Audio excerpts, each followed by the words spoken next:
ہم نے سبق کلیم اور مرزا ظاہر دار بیگ کی پڑھائی کی تھی۔ آج ہم اس کے سوالات کریں گے۔ ہم نے یہ پڑھا تھا کہ یہ ایک ناول توبۃ النسوء کا ایک حصہ ہے جسے ہم پڑھ رہے تھے۔ تو چلیے دیکھتے ہیں کہ اس کا پہلا سوال کیا ہے۔ پہلا سوال الف ہے، ناول میں موجود ظاہر دار بیگ کی شخصیت کا کون سا پہلو ہمارے سامنے آیا؟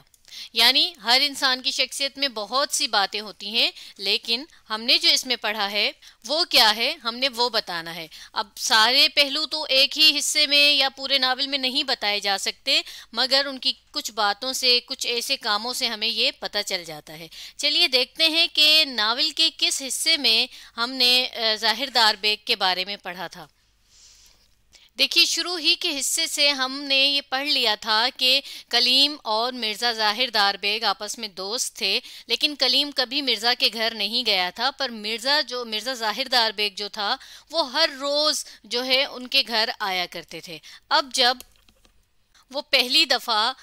کلیم گھر سے لڑ کر نکلتا ہے اور اپنے دوست مرزا ظاہر دار بیگ کے گھر جاتا ہے، جیسا کہ اس نے اپنے گھر کے بارے میں جو کچھ کلیم کو جھوٹا بتایا ہوتا ہے، جیسے ہم نے یہاں پڑھا تھا کہ مرزا نے اپنا حال اصلی کلیم پر ظاہر ہونے نہ دیا۔ حال اصلی یعنی وہ اصل میں کیا تھا یا کیسا تھا وہ اس نے نہیں ظاہر ہونے دیا تھا، اور جو کچھ اس نے اپنے بارے میں بتایا تھا وہی سوچتے ہوئے کلیم اس کے ہاں گیا تو کلیم کو کیا پتہ چلا کہ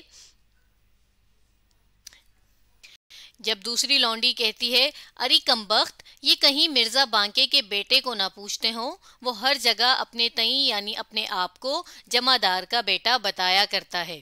یعنی کہ وہ کیا جھوٹا بتاتے تھے، جس کو وہ اپنا ابو یا اپنے والد کہتے تھے وہ مرزا ظاہر دار بیگ کے ابو نہیں تھے، وہ گھر ان کا نہیں تھا، بلکہ ان کا گھر کہاں تھا؟ چھوٹا سا کچا مکان تھا ان کا گھر۔ اور پھر اب ان تین حصوں سے تو ہمیں تھوڑا تھوڑا پتہ چلتا جا رہا ہے کہ وہ اس کی شخصیت کا کون سا حصہ ہمارے سامنے آیا تھا۔ آخری جو حصہ ہے اس سے ہمیں بالکل واضح طور پر اس کی شخصیت کا وہ پہلو پتہ چل جاتا ہے کہ جس سے ہمیں یہ پتہ چلتا ہے کہ اصل میں مرزا ظاہر دار بیگ کیسا تھا۔ بلکہ معاف کیجیے گا، اسی حصے میں یہاں دیکھیے، کچھ دیر بعد مرزا صاحب ننگ دھڑنگ جانگیاں پہنے ہوئے باہر تشریف لائے اور کلیم کو دیکھ کر شرمائے، شرمانے سے مراد ہے شرمندہ ہوئے، اور بولے، آہا آپ ہیں، معاف کیجیے گا، میں نے سمجھا کہ کوئی اور صاحب ہیں۔ بندے کو کپڑے پہن کر سونے کی عادت نہیں۔ اب ایسا حقیقت میں نہیں تھا۔ میں ذرا کپڑے پہن آؤں تو آپ کے ہم رکاب چلوں۔ اب اس کی حالت کیسی دیکھی کہ بالکل کپڑے بھی اس نے بیکار سے یا نہ پہننے کے برابر پہنے ہوئے۔ گھر کا تو ہمیں پہلے ہی پتہ چل گیا کہ کچا سا مکان جس میں وہ جو ہے رہتے تھے، اور اپنے آپ کو وہ جس گھر سے تعلق بتاتے تھے اس گھر سے بھی ان کا تعلق نہیں ہے، نہ ہی وہ جس کو اپنا والد کہتے ہیں وہ بھی ان کے والد ہیں۔ تو ان چاروں پوائنٹ سے ہمیں جو بات سمجھ آئی وہ یہ کہ وہ اصل میں ویسا نہیں تھا جیسا کہ وہ اپنے آپ کو ظاہر کرتا تھا، اور اس کے علاوہ وہ اپنے آپ کو یہ ظاہر کرتا تھا کہ وہ تو بہت یعنی کہ بڑا ہے، اس کے بعد بہت کچھ ہے، بڑی سی حویلی ہے، اور وہ ایک بہت اچھی پیسے والی فیملی سے اس کا تعلق ہے۔ صرف یہ وہ ایسا اس لیے کرتا تھا تاکہ وہ بھی ایسے ہی لوگوں سے یعنی بڑے لوگوں سے اپنا تعلق بنا سکے۔ تو اس کی شخصیت کا یہ والا پہلو ہمارے سامنے آیا ہے۔ ہم ایسا کریں گے کہ کچھ حصہ سوال سے لے کر پھر یہ دونوں باتیں اس کی شخصیت کی جو ہمیں معلوم ہوئی وہ لکھیں گے۔ ہم لکھیں گے ناول میں موجود ظاہر دار بیگ کی شخصیت کا، یہاں تک لکھنے کے بعد کون کو کاٹ کر اس کی جگہ ہم لکھیں گے یہ کون سا کاٹ کر، بلکہ پہلو ہمارے سامنے آیا، اور یہاں سے سوالیہ کی نشانی ہٹا کر لکھ دیں گے کہ، چلیے لکھتے ہیں پہلے اتنا، یہاں تک میں نے لکھ لیا، سامنے آتا ہے کہ، اس کے بعد ہم لکھیں گے وہ اصل میں ویسا نہیں ہے جیسا وہ اپنا آپ لوگوں کو دکھاتا ہے، اور بڑے لوگوں سے تعلق بنانے کے لیے اپنے آپ کو بڑا ظاہر کرتا ہے۔ تو دیکھیے اس طرح ہمارا پہلا جواب یہ بنا کہ ناول میں موجود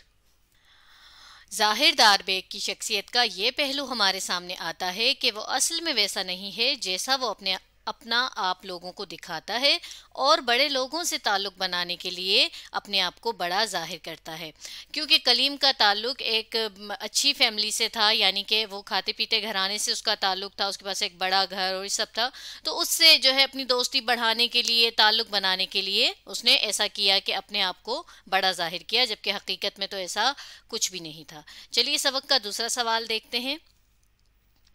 دوسرا سوال ہے، مولوی نذیر احمد نے کلیم کے کردار کے ذریعے نوجوان نسل کو کیا نصیحت کی ہے؟ تو اس سبق میں جو ہم نے حصہ پڑھا ہے، اس میں ہم نے سبق کے اس حصے میں یہ پڑھا تھا کہ جب وہ مرزا کو بتاتا ہے، کلیم اپنے دوست مرزا کو بتاتا ہے کہ باپ کی طلب،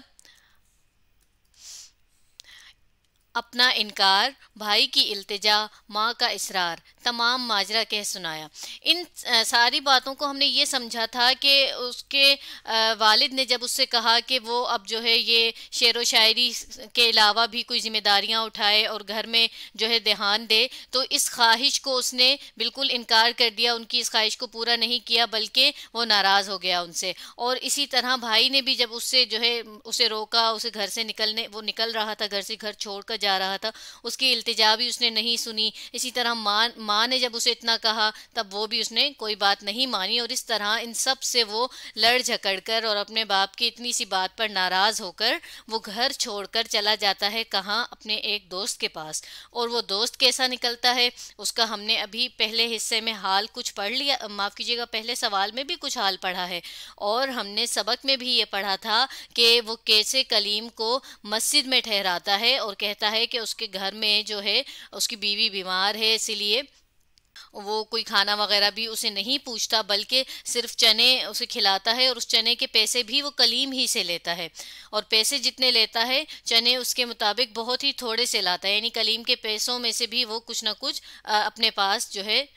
رکھ لیتا ہے۔ اس طرح سے اس کا یہ حال ہوتا ہے، اور پھر جب کلیم صبح اٹھتا ہے تو پھر وہ کیا دیکھتا ہے کہ اس کا وہ دوست غائب ہوتا ہے۔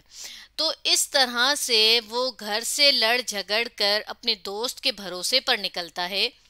اور جس گھر سے اسے